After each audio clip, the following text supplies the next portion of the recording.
Witam. W dzisiejszym filmie porównamy siły zbrojne Indii i Chin z dnia 13 kwietnia 2024 roku. Pomysł na ten film został zaproponowany przez widzów, których serdecznie pozdrawiam.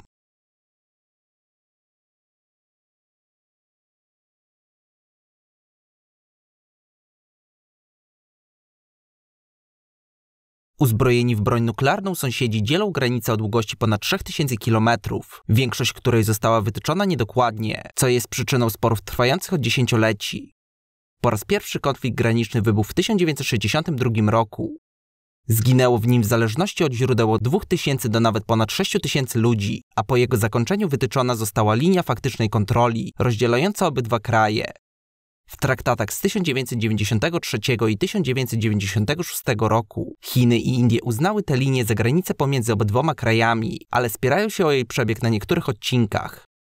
Do najnowszych nieporozumień, tym razem słownych, doszło dzień po otwarciu przez premiera Indii Narendry Modiego tunelu drogowego w spornym regionie Arunachal Pradesh, które miało miejsce 9 marca.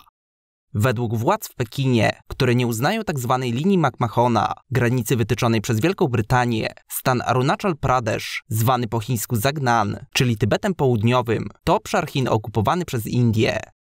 Delhi odrzuca te roszczenia, twierdząc, że region od zawsze należał do Indii. Dzień po wizycie Modiego chińskie MSZ złożyło skargę do władz Indii, a rzecznik resortu dyplomacji stwierdził, że Indie nie mają prawa do arbitralnego zagospodarowania tego obszaru.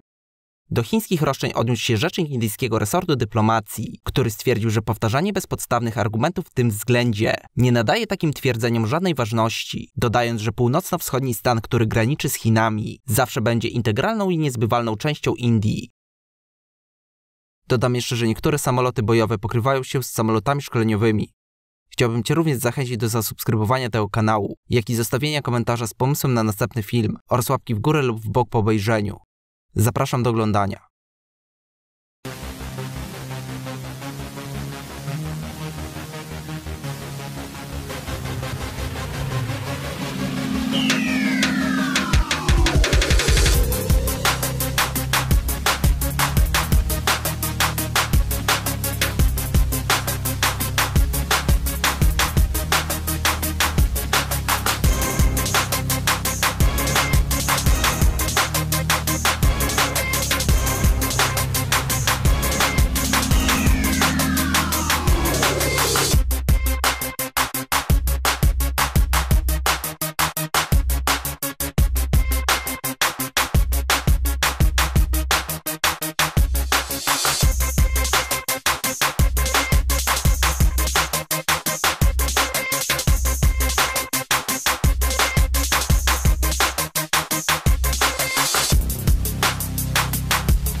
Jeśli podobają Ci się moje filmy, to zachęcam do skorzystania z opcji wspierania. A jeżeli nie możesz sobie na to pozwolić, to zostaw łapkę lub suba, jeśli jesteś nowy na kanale.